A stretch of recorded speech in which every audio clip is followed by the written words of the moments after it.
This is such a scene across Lake Charles and much of southwest Louisiana, such a devastating Category 4 storm that blew through this area, Hurricane Laura.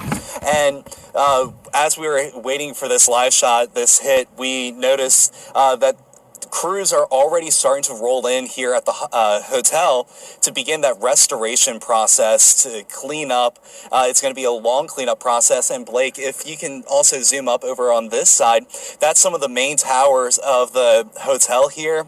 And you can just see how much of that plaster was really ripped apart. And last night we heard a lot of debris hitting our hotel room windows.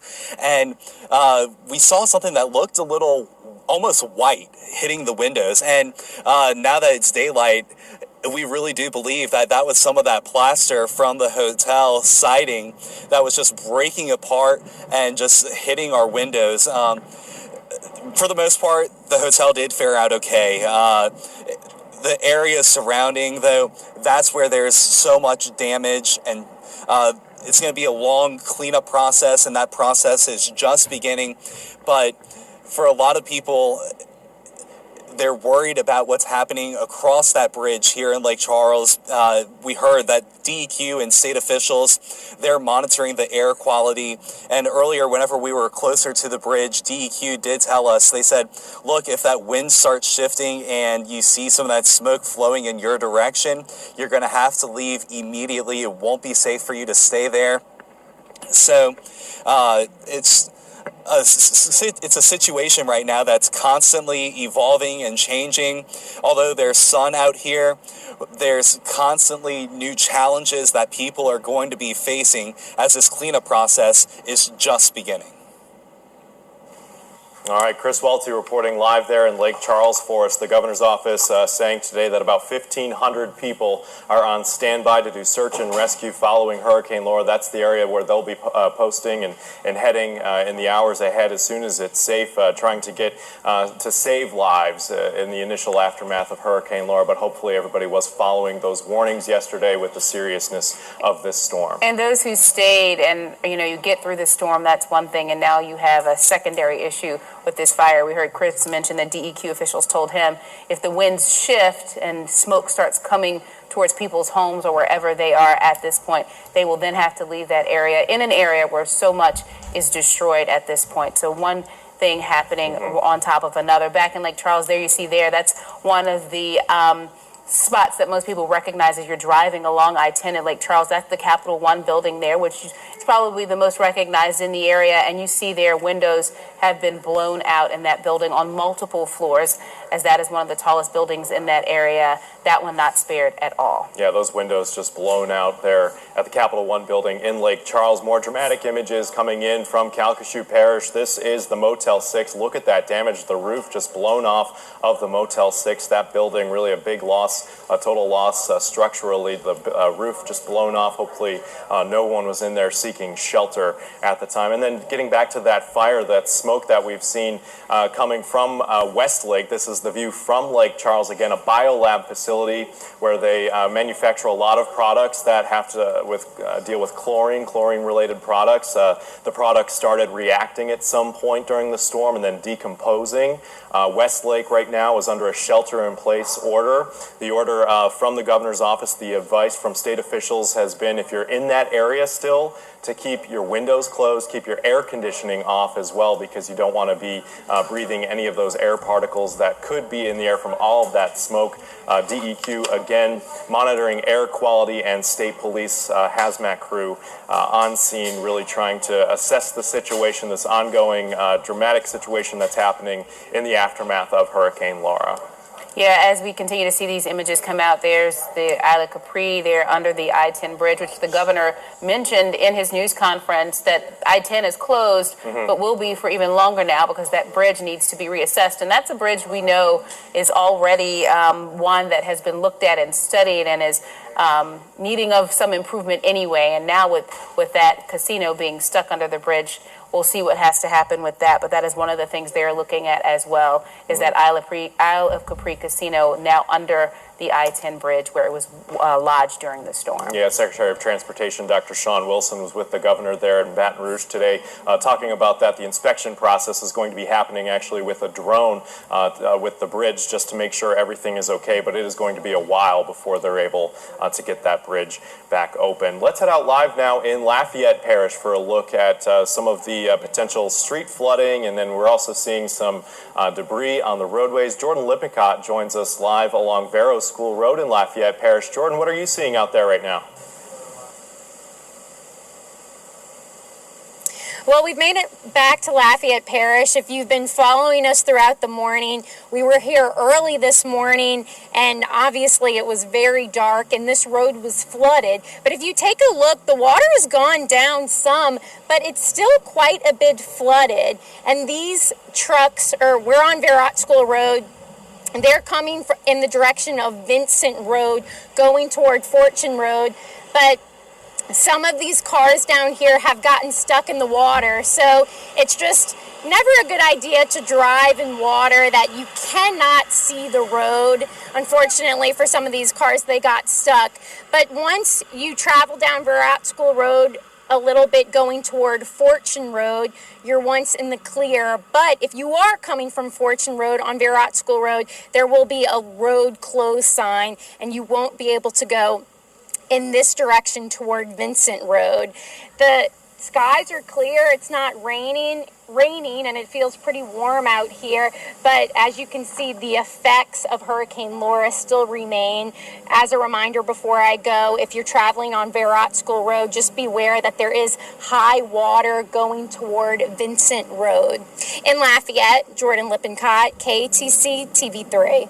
Jordan Lippincott there in Lafayette along Vero School Road. We've been checking in multiple areas. I know on social media people have been updating road closures for their neighbors, and at this point the best thing to do is just stay where you are. We will update you as roads reopen and things get clear, but let's practice the best safety practices at this point and just stay where you are. Yeah, stay off the roads, and if anything, those images behind Jordan there on Vero School Road in Lafayette Parish should be testament to don't drive on the road when you see standing water. Some of those bigger trucks were able to pass, but they're probably pushing some wake into other people's property, and then also you saw some of the smaller vehicles just stalled in the water. So the best advice, if you see water on the road, again, we can't stress it enough, just don't even try to do that. Let's head out now. Andrew Clay has been wearing his news reporter hat throughout our coverage of Hurricane Laura. He spoke with Lieutenant Governor Billy Nungesser about the recovery efforts. Andrew. Well, guys, the wind's still pretty breezy here behind the KATC studio. We're going to talk to Lieutenant Governor Billy Nungesser, who joins us by phone right now. Lieutenant Governor, what are the latest updates coming out of the governor's office here this morning? Well, we still don't have good reports down along the coast as people are down there doing search and rescue. Unfortunately, we have had reports of 3 deaths, and hopefully we won't have more of those. We've got a lot of power outage, a lot of trees and power lines down. We've lost about half of the trees in the 2 state parks that we've been able to get to inspect. So it's going to be a long time of cleaning up. And of course, the challenge with the COVID-19 of people that lost their homes, finding them places to live, not in large shelters where they're subject to exposure. So there's some new challenges dealing with both of these things at one time. But Louisianans, we reach out and help our neighbors. We'll get through this like we always do. It's just going to be a long time rebuilding from this storm. Do you find the current state of the virus has complicated this process? Well, absolutely. You know, it was a challenge as the governor's team did the evacuations to shelters. They got permission to put them in hotels to find enough rooms and then transporting people to those hotels so their families could stay together and be isolated as opposed to busing everyone to one big shelter. So that was a challenge early on. And as we go through the recovery, the people that lost homes and finding places for them that won't be in a major shelter where you've got 500 people sleeping under one roof and exposed to someone that may have the virus. So those are going to be new challenges that we've never dealt with in the past. We've all seen video of the fires now this morning in Lake Charles. How concerning is that situation? We're going to do a flyover, but I do know the interstate has been closed temporarily while they evaluate the risk to the motorists that would be passing by there. So at this time, I know there's a lot of people on the scene evaluating that situation, but I don't have an update. One of the themes we've heard a lot about over the last 24, 48 hours is how people have really adapted over, with hurricanes past, and they've learned to kind of adapt to new challenges and new ways to handle storms. What have you seen people do in Louisiana that have maybe better prepared them for this storm? Well, we're resilient people, and I rode out this Saturday, the anniversary of Katrina. I rode out that storm 14 miles from the eye, ended up running for parish president after the slow response by government to that storm, and never thought we would ever recover, seeing that parish completely underwater.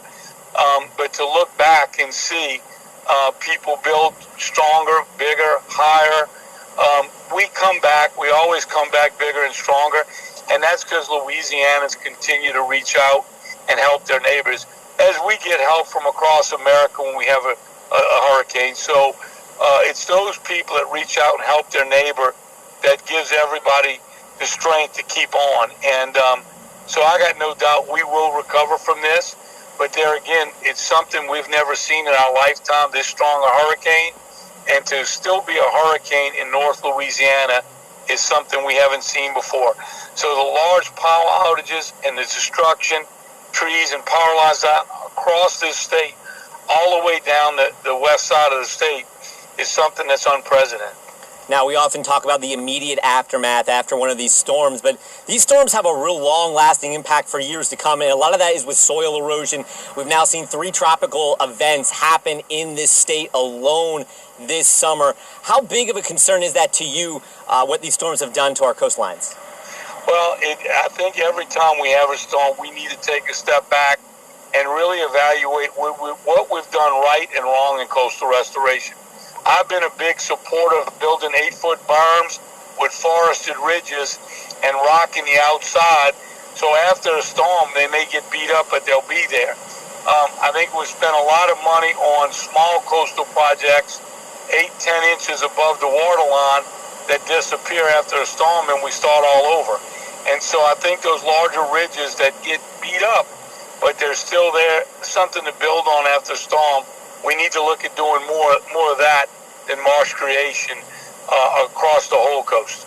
We also don't talk enough maybe about industries that are really impacted, like the fishing industry, something so important to us here in Acadiana with the Delcom and all the ports that we have here on our coastal parishes. How badly are they affected by storms like this, and how long for those industries does it take to recover from something like this? Well, it's not only the debris out in the waterways that cause problems for their nets and their boats, it's destruction to the fishing vessels and the lapse in time people get back providing and eating the seafood. So it is always a setback, and we've already had so many setbacks, from the oil spill to the opening of the spillways. And Louisiana, we've been fighting Congress to get our fair share of seafood money, which it doesn't seem to ever balance out. Providing the amount of seafood we provide compared to the funding we get is not equal to the other states that get funding. So it's always been an uphill battle for our crawfishermen, our shrimpers, crabbers, oystermen.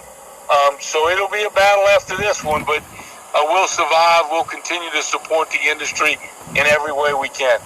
Lieutenant Governor, we don't want to hold you up anymore. We appreciate you giving us a few minutes. Thank you, my friend. Thank you. That's Lieutenant Governor Billy Nungesser joining us here by phone in the aftermath of Hurricane Laura, as here in Lafayette we continue to see a breeze and some sun. It's almost a beautiful, humid, but beautiful summer day, but that's very much juxtaposed to what we saw here just 12 hours ago. For KATC, I'm Andrew Clay. Thank you, Andrew. Well, we are continuing as the hours go by to get updates on power outages and so much information coming into the newsroom. We want to talk now to Mary Laurent live. She's with Slimco. Mary, what can you tell us about where things stand as far as power outages are concerned here in Acadiana? Okay, right now we have 53,500 out, and that is down from 78,000 this morning. And so we're really doing well.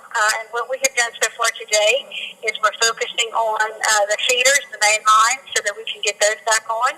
Because what that does is it gets hundreds and sometimes thousands of people on at one time. So we have to focus on that first. And then from there, we're able to go house to house and get the individual outages back on. So right now it's going really well and pretty quick because we're getting big groups of people on at one time. And then once all the feeders come on, of course, it's going to slow down because we'll be going to each location and fixing whatever damage is there. Is there any assessment on the hardest hit areas in your system at this point? It was really widespread, I have to say. It seemed like there were some twisting winds in certain locations and that kind of stuff, and there was some water in other locations. So it's really widespread at this point. And we have several hundred people working on it and working throughout the system. So we're not working in one area at a time. We're working in the whole system because we have service centers in Washington, Kaplan, Crowley, Carencro, and Lafayette. So we're working in all of the different areas and split up all of the crews that have come in to help us. Is there any idea on some of the areas that we would consider quote-unquote hardest hit, how long it could be before they see power restoration? Could it be today, maybe into tomorrow? Is there any estimate on that at this point? Well, it just depends. If we're talking about feeders, it could be today, possibly tomorrow. But if they don't come on with the feeders, we're talking several days possibly. We're hoping, it's going to be less. And, of course, somebody's going to be first and somebody's going to be last. And just because you were first last time in a hurricane doesn't mean necessarily you're going to be first this time, and vice versa. If you were last time, you could be first this time. So you just never know. It depends where the damage is. It depends where the trees fall. And it could be one day, it could be 2 days, it could be more. We just don't know until all of those feeders are on. Once we get the feeders back on and we know who comes on when the feeders come on, then we kind of have more of an idea of, how long we're looking at. But today, we're hopeful that as many people as possible come back on when the feeders come on. That's good to hear that in some cases, because you were first to get power last time we dealt with an outage, you may not be first this time. It's just a matter of getting to it and seeing what the damage exactly is. We know that you guys have teams from other places that have come in to assist. Where are they from and how many people are here? They're from all over, several different states and throughout the region. And right now we have between 300 and 350 people here in addition to our 250 people.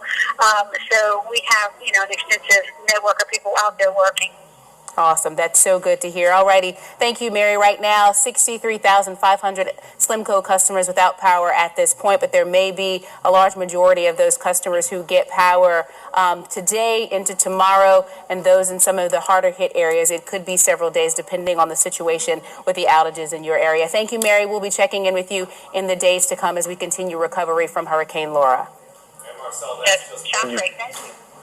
And Marcel, that's just one utility company right there reporting outages. The governor's initial assessment had said that about 600,000 structures across the state were without power because of Hurricane Laura. And now the utility crews are waiting. They were waiting on the winds to die down and to make sure that conditions were safe before getting out and restoring power. I know locally some power has been restored, though. Yeah, that's one of the things we talked about so much last night when we were getting the initial calls and hearing from people that, we know things are going to change not only with power companies, but also emergency responders, that we're going to be out as long as we can. But at some point, we have to go in and protect ourselves so that we can get it back out and do the work. And I think typically it's between when winds get between 39 and 35 miles per hour. That's kind of the safe zone in general for most of these companies and these authorities to go back out and hit the streets and start doing what they do every day. Yeah, I drove by the Cajun Dome this morning. I know last night it was a staging area, and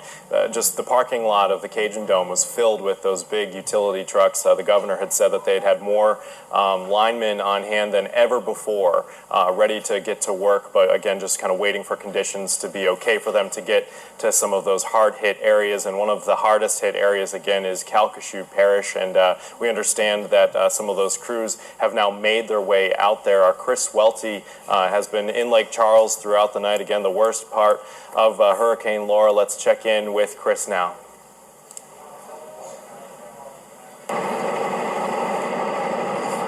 Hey guys, we're here at the Preen Lake Mall, and utility crews, they are staging, they are ready to get out there and start working to fix some of these power poles that are snapped in half, and to fix all these loose wires out here in the area. Now, this crew is from Chattanooga, Tennessee. There's dozens of power trucks, utility trucks staging in this mall parking lot right now. And this area, Blake, if we could take a look, this is an old restaurant right here. Still some good amount of water in the parking lot.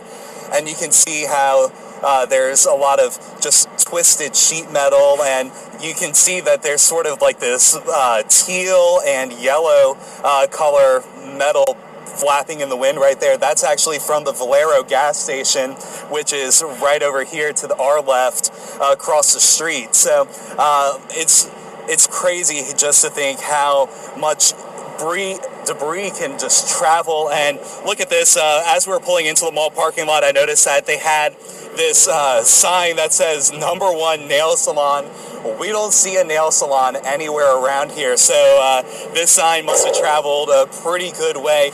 But a lot of the power crews, though, they are continuing to roll in with some heavy equipment, and they're ready to get to work. We know that it's going to be a long process, and we heard that during that phone interview just a minute ago that the person that we were interviewing said if you had power restored first during the last hurricane, that doesn't mean that you're going to get power first again during this cleanup process. So we all know that it's going to be a long cleanup process, a long road to recovery here in Southwest Louisiana.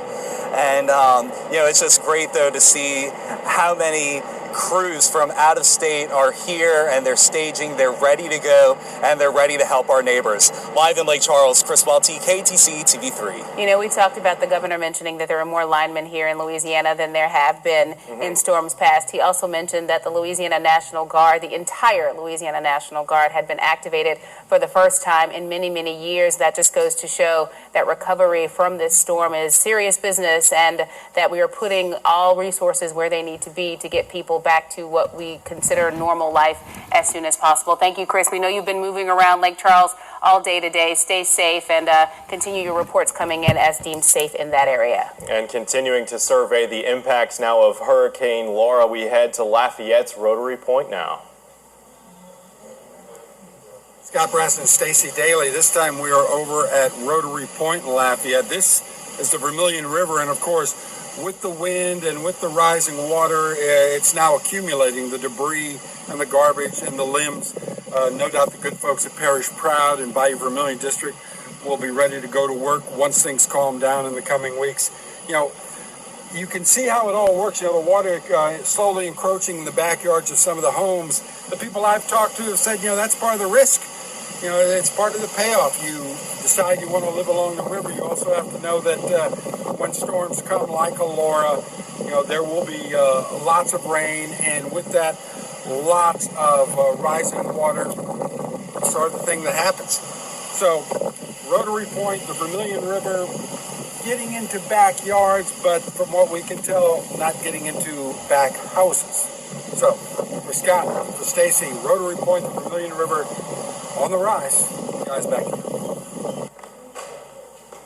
All right, Scott Brazda there in Lafayette. Let's look at damage from around Acadiana now. This video that you see there on your screen is coming to us from a gas station in Berwick, and in the distance there you can see I don't see a gas station there, so I'm not sure. I think this might be the Bull Island Road in New Iberia, maybe a bridge crossing a waterway there. Sense. Yeah, that's Bull Island Road in New Iberia. That water, look at it. It's extremely high in that area. So Iberia Parish getting lots of water at this stage. And we heard from Rob, and we heard the morning crew mention earlier that the winds are still blowing. That doesn't mean the water you see now is going to stay where it is or even start to recede at this point. Water levels may increase in some areas as the waters continue to push in. Let's head to Jeff Davis Parish now. Oh, we are back to Berwick. Again, here's that gas station, the canopy, those things just sort of the low-hanging fruit for storms like Laura, knocking that canopy off, that gas station there in Berwick. And as we head to Jeff Davis Parish, Jennings, look at this. Those trees, those power lines just didn't stand a chance with those strong winds from Hurricane Laura. This power line dangling was submitted to us by Sequoia Manual. And a reminder to our viewers, only send us stuff if it's safe to do so when you're out there. Again, the big takeaway from state officials is that they don't want you out sightseeing. Now is just not the time. You know, this is Hackberry, Louisiana, where homes have essentially been flattened. As you see there, roofs are missing.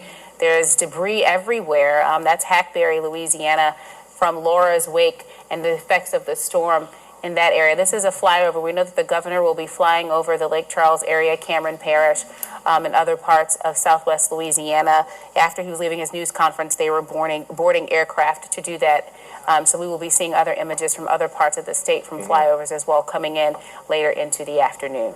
And as you look at that Hackberry video, you just got to hope that people got out. Yes, absolutely. Ahead of time. That's just so destructive. Carriage House Hotel in River Ranch. We see some of the trees that have just been blown over, and some of them snapped from the damage. This in Lafayette, even. You know we weren't expecting the brunt of the storm in Lafayette, but those winds just took those trees right down there in Lafayette. Headed now to Erath. Let's take a look at what we're seeing on the roads. Again, some cars out and about driving. Not the best idea to be on the roads right now. But the water levels, you just don't know what's going to be there. You don't know if you're going to be able to get past that initial And we scene. knew Lower Vermilion Parish would feel a major impact from this storm, as we talked about, you know, Hurricane Rita, and remembering what the water levels looked like then, and, you know, hearing from our meteorologists that this would be more intense, and we're seeing it there. This is New Iberia, at the port of Iberia, we're being told. Someone on a boat at this point. Guess that's the only way to travel. The safest way to travel is right by now. boat. High water levels, as you see some signage there, and even a building on the right, that fence line on the left, and that's why we tell people we don't know how low that goes. This is Opelousas, my hometown. I actually talked to the mayor very early this morning, and he did mention that tree damage and downed power lines are what they were seeing most of in that area. So these are images coming out of Opelousas today, and we want to see your videos and your pictures, but as Jim just said, we want you to be safe first. If it's not safe to get out to go sightseeing, that's not what we're asking. If you have something outside of your door and you are safe to take a picture, take your video, send it to us. Yes, we want to see it, but the safety of yourself and those around you is what matters most at a time like this. And these videos and pictures coming in really parish by parish across Acadiana, just showing you how widespread the damage is from Laura. That tree coming down on a house in Carencro. We hope everybody is okay there. But the governor's office again confirming 4 deaths and at least 1 death in Acadia Parish. The others were in Vernon and Jackson Parish. All of the deaths have been from fallen trees right now. But again, the initial assessment is just really getting underway. Here you see a tree down behind Lafayette High School, that one falling without anything in its path, thank goodness. And then down in Abbeville, here you go, this kid right there getting his moment on TV, but just showing you, look at him standing right next to that tree, completely uprooted by the storm. You got to imagine just the strength of those winds. And we talk about, we're going to continue to show you images here. There's supers at the bottom to let you know where these are as we talk over this. We talk about safety before the storm and what to do during the storm, but there are also some serious safety measures that need to be taken after the storm. Even now, we're all in the clear, but if you have a tree that receives some really high winds, and as winds continue to come in, you never know what may happen with that. So safety, this is not the time to just overly relax yet and feel like things are back to normal. We still need to be considerate of things that are around us and in our environments, water levels, hanging limbs, that type of thing, as we enter into the aftermath of Laura. Up further north in Evangeline Parish, Mamou, also seeing some power lines just sort of pushed over slightly. They haven't quite fallen, but you have to imagine that's affecting power service to the folks there in Mamou as well. We're going to be checking in with the weather lab, I believe. Yeah, they're soon. rebooting and Chief reconfiguring some meteorologist things. Rob Perillo just had an orange, I think, for his breakfast. Getting Is some that vitamin breakfast, C. Not there? All right, well, let's check in.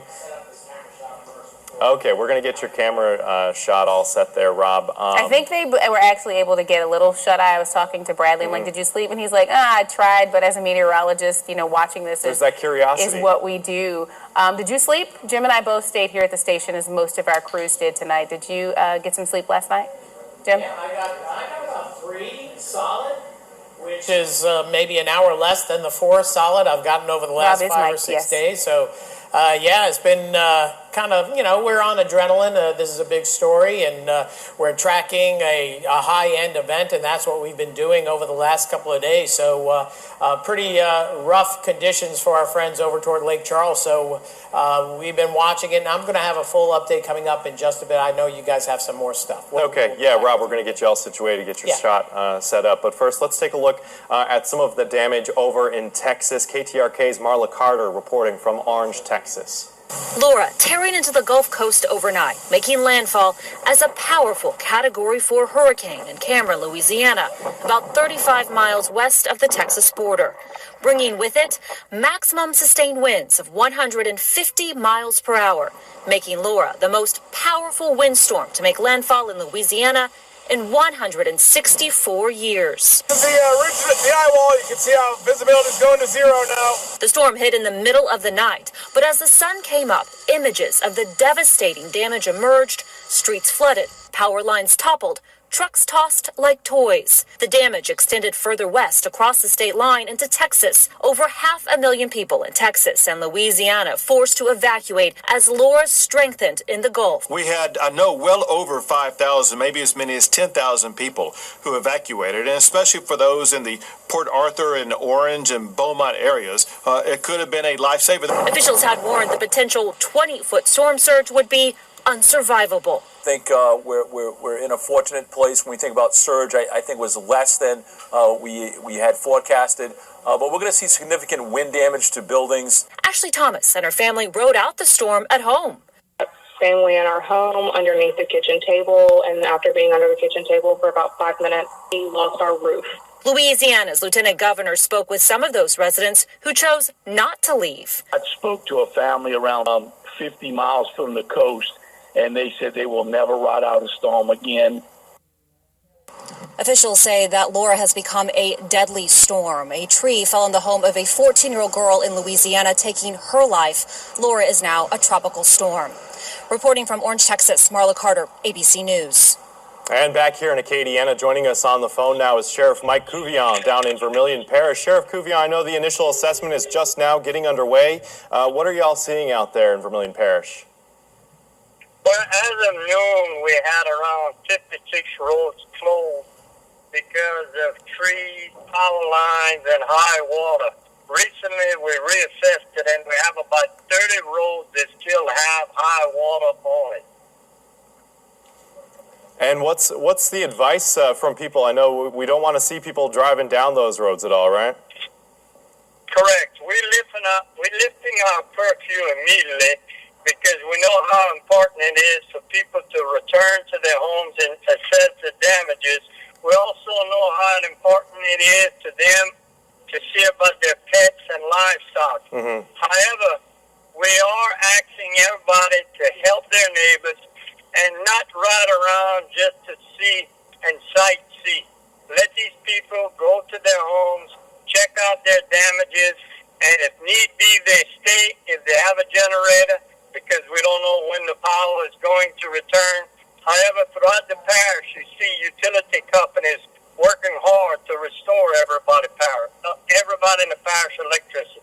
Sheriff, I know yesterday we heard from you. You had a grim warning for anybody who was thinking about staying back, staying behind. Do you think people followed the advice and got out while they could? We did not make one rescue. This is the first hurricane since Hurricane Rita, Hurricane Ike, where we did not have to make one rescue. We rode around at about 7, 8 o'clock, and these low-lying areas, most of the people were gone. And how about 911 calls? Have you been hearing from anybody who might have stayed behind? Nobody called and asked us to go see about them. The only thing we had was generators catching on fire. Okay, well, I think given the circumstances, that's probably some good news there. Sheriff Mike Couvion in Vermilion Parish, we appreciate your time.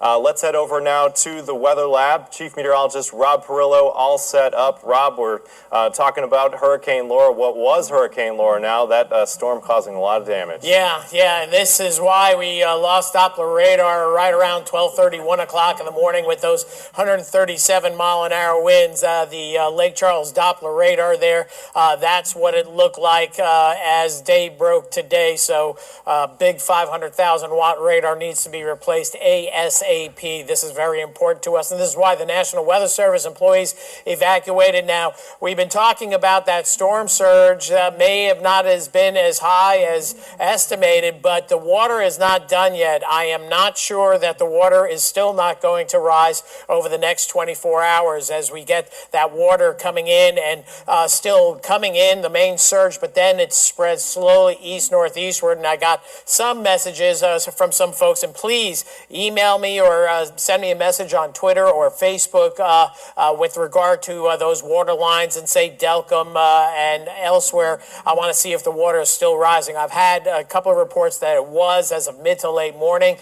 We don't know what we have. We can't see it satellite-wise, but maybe later on this afternoon we're going to see some of the water inundation without getting a helicopter over the coastal parishes. We really want to know what that surge looks like. So our storm finally off to the north and east. Still these lingering, very heavy tropical rain bands over eastern Louisiana. We're not done with the tropical moisture quite yet. You go outside, it's warm, it's humid, the sun comes out, and we've had a few sporadic showers so far, but right now we are relatively quiet across Acadiana, and that is the good news. Here's a 24-hour loop here showing Laura as it made landfall across southwest Louisiana, then moved on up into the northeastern part of the state. Man, that was a powerful Category 4. We see all the damage coming out of Lake Charles, and now it's moving into eastern Arkansas and northern Mississippi. But as we showed you just on the radar here, we have these trailing rain bands, and we're going to be watching this over the next 24 hours or so to see if we do see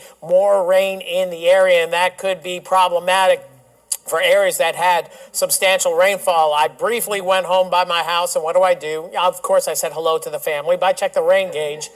We had 6.55 inches of rain at Como High, near Como High by my house, so that's a lot of rain, and most of that came down in 5 or 6 hours, so there was some localized flooding. So here's the latest on Laura, now a tropical storm, still with 65-mile-an-hour winds, moving to the north, gusts to 90, probably not going to happen. But nonetheless, problems in Arkansas, problems in Mississippi, and this is going to be riding off to the north and east and won't weaken to a depression until tomorrow morning. And then it moves off the east coast and may intensify a little bit once it gets back out over the open Atlantic. But we're done with Laura, and this name will be retired. And I wasn't even aware of this. Dave Baker was telling me Laura was the name replaced for Hurricane Lily back in 2002. And every 6 years we change those names out. If the storm is a big damaging storm, the name gets retired. So Lily got retired in 2002, and every 6 years we go through a new list. So this is 18 years post Lily, and we had Laura, and that L storm is going to be retired as well. So good riddance to Laura. So here we go with the graph model. Pardon me, which has been doing a great job. And again, voice is a little sketch because we've been talking so much over the last couple of days. But look at this. Tomorrow morning, the model going for some pretty healthy tropical showers. We actually have a little bit of a frontal boundary that's going to be working its way southward over the next 24 hours or so. So more locally heavy showers and storms. Certainly a good bet as we go into tomorrow. We're going to go with rain chances probably 70-80%. And that's just going to exacerbate the cleanup. So we'll be watching that. And then we're going to be watching wind direction for the chemical leaks that we have and the fires that are going on over toward Lake Charles. By Saturday, we do think it's going to be a little bit better. Still the risk of some storms, but rain chances finally going down a little bit, and it looks like a resumption of a typical summer pattern as we go into the weekend. Additional rainfall, what can we plan on over the next 24, 48 hours? And notice the graph model, which, by the way, did an excellent job with the rain last night. It was going for about 7 inches of rain in Lafayette, and I got 6.5. I think that's a pretty good job. Still going going for the possibility of some locally heavy rainfall in the 3 to 5 inch range. Where that manifests is yet to be seen, but this is something that we'll watch. This is total rainfall through Saturday evening, so the next 48 hours or so. As for winds, let's take a look at that. This is just sustained winds, not wind gusts, but what we're interested is in the wind particles, especially over by Lake Charles. And we have a southwesterly wind, but a little bit of a west-northwesterly wind through this evening as Laura begins to depart off to the east and northeast. So we'll be watching that. The winds go calm, it looks like, overnight tonight. And there is a little bit of a boundary, it looks like, setting up some sort of sea breeze boundary, or a little bit of a boundary setting up right along I-10 afternoon. So we'll watch that. And we have a little bit of a boundary setting up along the coastline. I think this model is pretty wild. It does capture some of those very small scale features. And then winds going nearly calm as we head into tomorrow evening, light and variable. You just want one persistent direction so you know who to evacuate. Light winds are not good because then it could spread out in more of a plume. And that's kind of why I did for a job before I got into, way before my television career, I did dispersion modeling, where actually it was nuclear dispersion modeling, where I worked for a nuclear power plant and did some research for them on if a nuclear power plant would release radiation, where would that go? So you have to understand the winds not only at the surface but aloft, temperature profile, because that can dictate how far that plume can go. So there are a lot of different things involved with that. And by the way, the Lake Charles OEP has all that kind of modeling. They are prepared for this because of such heavy industry in this particular area. So we'll watch and see how that handles. But boy, it's a tough situation when you're told you need to shelter in place, turn off your air conditioners. Most folks don't have power over there, and close the windows and doors. So what the heck do? You probably get in your car and you drive away, and make sure if you're in your car, you have the air conditioner on recirculate. So please be careful for our friends over there. It's been a tough go of it. We know that for sure. So here's the forecast as we look ahead through tomorrow. We're going to have some rain chances overnight tonight, 30-40% range. Meteorologist Bradley Benoit is here. He's working on the day-to-day forecast operations, and we'll just be talking about what happened and what's going on right now, at least for the next several hours. And then pretty good rain chances mid-morning into the afternoon. The model's going for about 80%. We're letting the model ride for the day tomorrow. Temperatures, boy, steamy, upper 70s to near 80. That's so typical in the wake of a hurricane or a tropical storm. It's just very uncomfortable, super high humidity, and we should top out in the mid-80s for tomorrow. It looks like a little bit warmer this weekend with the chance of some scattered showers and storms once again, but we're getting back to a normal summer-like pattern, and I have vowed to Bradley and myself that I'm not going to look at the tropical Atlantic. We'll talk about that tomorrow before the weekend starts. Let's just deal with what we have going on right now. So, guys, that's what I have here on my end. Any questions that you had?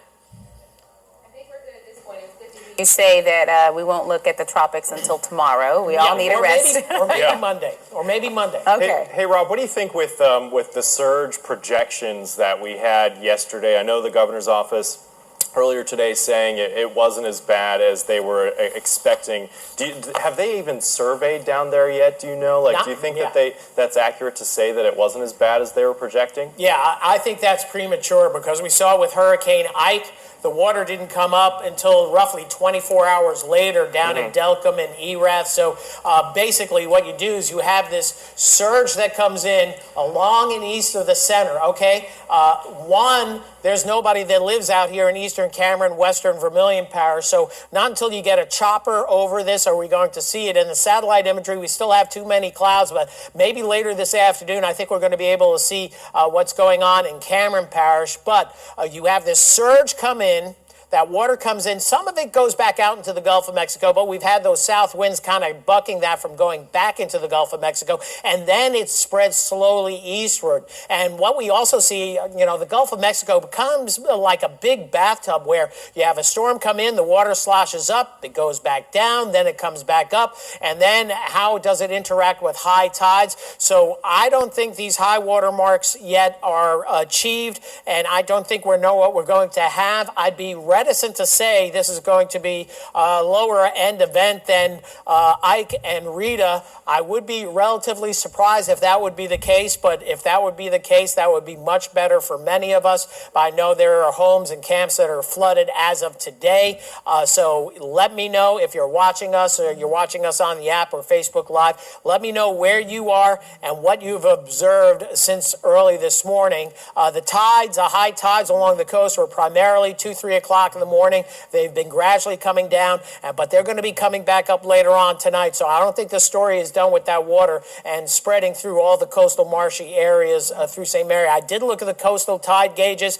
They're still about 5 feet above normal. So I know there's 5 feet of water inundating anything that is 5 feet or below. But how far inland that's penetrating, Travis Guillory, I saw, was shooting at the railroad tracks at Delcombe. There was water on the other side. But in Rita, the water went over the railroad tracks. In Ike, the water made it to about the railroad tracks. In some spots, a little bit over that, over toward, I believe it was Erath. I can't remember at this point. So I don't think the story is done with that high water. And I think we're going to be finding that out a little bit more so this afternoon and into tomorrow. I don't think the story is going to be done with that until about this time tomorrow. Mentioning, I just looked at our Facebook messages and someone said along Highway 14, water was coming in and rising. So that's something, as people are sitting at home, they're noticing changes, as you just talked about, the water continuing to come in lower portions of our viewing area. And what we would like to know for people that are watching us, give me how much is rising over a 2 or 3 hour period. This way we have an idea on, because I think it's going to continue to rise at the rate that we're seeing down there, and that rate will probably apply and maybe magnify when those tides come back up later on tonight. So that's something that we're going to watch, and it's very hard to remotely sense it, look at it from satellite imagery. So boots on the ground or boots in the water will give us a pretty good idea on how that's going to flesh out. But I think it's way too early to say the surge was not as bad as we thought it would be, because it's in very uninhabited areas. And we'll see what the governor has to say a little bit later on after that flyover, and other folks that fly over those areas. All righty. Thank you, Rob. We're going to move on now. We have Youngsville Mayor Ken Ritter joining us by phone. Mayor Ritter, tell us what you're seeing there in your city. Good afternoon, Marcel. Youngsville is doing pretty good. I think we fared well overall. Certainly sending prayers to everyone west of us, but grateful that we dodged the largest brunt of it. Mayor, you know, we all remember in 2016 the impacts that flooding had on the city of Youngsville. We know lots of flood improvements have been made in the area. How are those holding up? What are you noticing around the city and hearing from people when it comes to floodwaters? Well, I'm reminded that success is never final, and continuous improvement is the name of the game. There is no storm. There are two storms that are alike, and that we've got to continue to make improvements. I am proud of. I don't want to do a victory lap by any means, but the areas that experienced the worst flooding in 2016 do not have water damage in their homes. Of course, we have localized street flooding, damages from wind, but nothing specific, no home flooding in areas that had 2016's flooding. That is absolutely good news for people living in Youngsville to hear that things, you know, we all remember that morning waking up back in 2016 and thinking, oh my goodness, and didn't know what was yet to come. As things continue to happen there, we know that water levels are continuing to rise in some areas. If people do start to experience some things, where should they call? What should they do? Yeah, well, one thing that we're asking everyone, Marcel, is to please just stay off the roads. I know that's a consistent message with any stormy event in any area, but that's certainly true here. We still have some water that's high on roads, and sightseers aren't doing the city good by creating wakes in some areas that have localized street flooding, but that still pushes waves closer to homes. And it's certainly not something that any of us want to see. So, be patient. I mean, the tide is still high, and our drainage is influenced by what happens south of us. So, many people tell me we only had 8 inches of rain, but there's a myriad of factors that go along with that. Whether it's how much did those upstream of us get, and what are the wind directions, and multiple variables there. But all in all, we're pleased with what we're seeing, and if there's anything that needs to be brought to our attention, emergency related, certainly don't 911 or 856-4181, which is Youngsville City Hall. All righty. Thank you, Mayor, so much. Thank you so much for that information. We'll be checking in with you in the hours and days to come as recovery continues from this storm. We appreciate it. Mayor Ken Ritter from Youngsville joining us live by phone saying, success is never final as they've made drainage improvements in that area, but he did tell us there was no water damage in areas and homes that felt damage from the 2016 flood. Some good news coming out of Youngsville. Well, impressive video keeps coming into our newsroom from Hurricane Laura in Lafayette. A close call for a church. Our Scott Brazda explains. Hi, everybody. Scott Brazda, Stacey Daly doing the hard work. We're here out assessing damage in downtown or in the Lafayette area. And we're at Good Hope Chapel, 303 East Convent, right off of Jefferson, right next to Glenn Armitar Law Firm. And unfortunately, one of the casualties of Laura, this roughly 50-foot pecan tree. Look at the root system, and you can see how ingrained this tree was to the part and parcel to the landscape of this great church. Unfortunately, knocked down during those strong wind gusts, as we were told, up to, 150 miles an hour or so.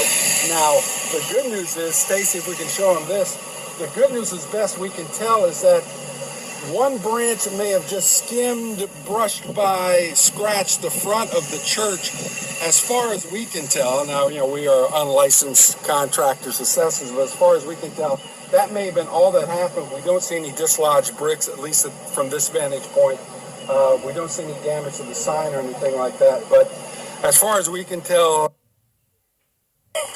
All righty, everyone. Scott Brazda in Lafayette. We're getting our signals all together here in the studio. Paper. We have a lot of paper floating around, to say the very least. Mm-hmm. Paper still comes in handy. I know we're all technologically advanced these days, but one of the areas that we keep talking about, Lake Charles, we can't take our eyes off of it. So much changing minute by minute as things are continuing to happen there. The fire, the recovery efforts. Chris Welty just showed us a little earlier some crews that are on standby to get out there. So recovery is starting to take place in Lake Charles. And let's check in live once again with Chris Welty there with photojournalist Blake Blanchard. Chris. Hey guys, we're on Watkins Street here in Lake Charles. We're just about 2 blocks off of the lake, and this is one of the low-lying areas, a little bit of street flooding. And I was looking at this house right over here, this tan-colored house. Back in their carport, they have a water line maybe about a foot up. But the water has receded a pretty good amount down here. But further down the street, you can see that there's an awning and some metal twisted laying down. There's a lot of tree limbs down. And over at this house right here, there's columns laying across the driveway. They lost part of their awning to their front porch, and their neighbor's fence is fallen down. There's a lot of shingles down as well. And this is an area that we couldn't get to earlier this morning because there's just so much damage.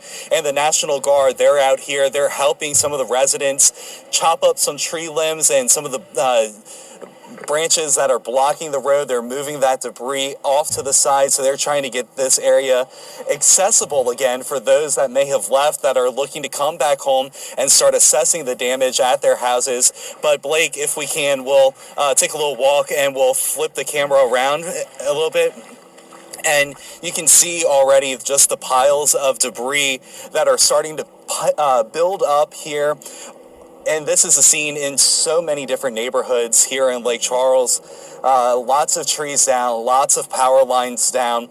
It'll be quite some time before power is fully restored in this area and people feel a sense of normalcy and wholeness again.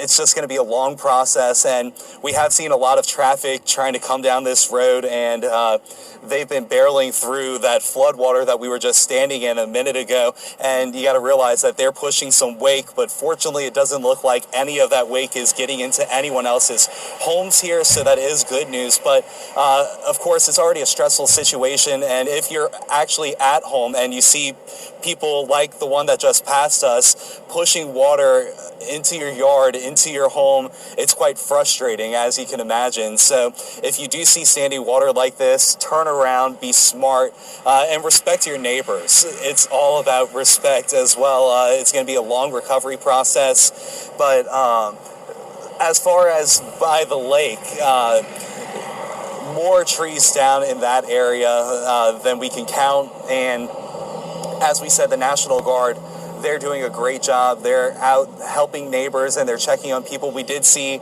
the Guard pass in their high water vehicle, and they were just making sure that nobody needed anything. But for the most part, everyone seems to be okay in this neighborhood, and the damage, it's sporadic but significant here. And in a minute, we're going to hop back into the car and we're going to go check in on the Whaley family that we interviewed yesterday that were making those last minute preparations. They're not too far from where we're located right now. We want to see how they fared out through the storm. Yesterday when we talked to them, they said that they rode through 3 prior storms, and they said the worst damage that they've ever had was their roof came off. So hopefully they didn't have any significant damage this go around, but we're going to go check on them, and we'll bring you the very latest. For now, live in Lake Charles, Chris Welty, KTC TV3. You know, Jim, living in South Louisiana, you often use storms as a marker in conversation. Like you have before Katrina, before Rita, before the 2016 flood, even now, life before COVID. That's a thing, too. Different and now we storm, can add to that list before Laura, especially for extreme portions of southwest Louisiana. Yeah, and now, as Chris said, you know, it's going to be a long process. Just that imagery behind him, all those trees down. We're going to see a lot of stories of neighbors helping neighbors as we shift into the recovery process from Laura. We do want to let our viewers know, with the immediate weather threat now over, we are going to be ending our wall-to-wall coverage, but there are still some very active situations that we will be monitoring throughout the day. Yeah, we'll be coming to you at the top of each hour with a full newscast at 5 and 6 o'clock, and then an hour-long newscast tonight at 10, and we'll be breaking in to programming at any time we see fit if there is something that develops in those hours as well. So for right now, we are leaving you, but not leaving you. We're just continuing the work that we do, and we'll be seeing you at the top of the hours, and then again for our newscast at 5, 6, and an hour-long newscast tonight at 10 o'clock. Everybody stay safe out there. We'll see you then.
Vou deixar. Manter 60 minutos, eu não